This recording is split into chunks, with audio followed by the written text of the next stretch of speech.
সালাম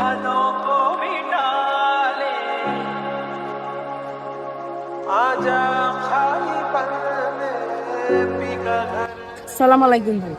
ওয়ালাইকুম আসসালাম। কিছু বলবেন? আসলে হয়েছে কি ভাই, এখানে হাসানের দোকান কোনটা? হাসানের দোকান আইসেন আমাদের নন যাই।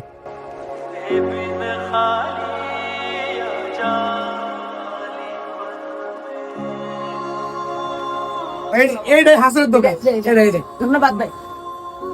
কি হলো হাসান ভাই, আপনি কিস্তি নেওয়ার সময় ভালোই নিছেন, আর দেওয়ার সুমন থাকে না, মগের মূল্য পাইছেন না। আসলে হয়েছে কি ভাই, হাতের টাকা পয়সা নাই আর কামাই কেজি কম, বুঝছেন ভাই। কিস্তি দিয়ে দিব, টেনশন করেন না। কামাই কেজি ওলিকারে কিস্তি দিয়ে দিব ভাই, ঠেকাবো না ভাই। অত মতো বুঝি না ভাই, যে বাটে নিছেন এখন কিস্তি দেন। ভাই আপনি পরের সপ্তাহে আইসেন, আমি আপনাকে সব টাকা দিয়ে দেবো নি ভাই, ঠেকাবো না। না আইসেন। ঠিক আছে, পরের সপ্তাহে ভদ্রলোকের মতো কিস্তি দিয়ে দিয়েন।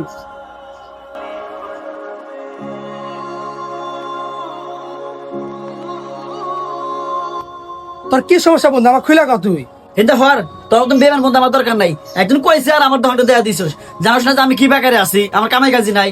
যা যা যা।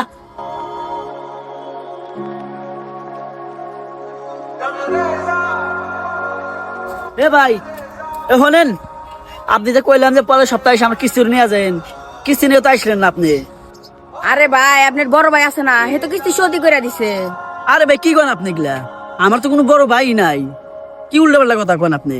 আরে ভাই, আমাকে যে দোকান চিনা দিছিল, হে বড় ভাই আপনার ব্যাগ কিস্তি শোধ করে দিছে। থাকেন ভাই, যাই আমার আবার অন্য যায় কিস্তি না নাকবো।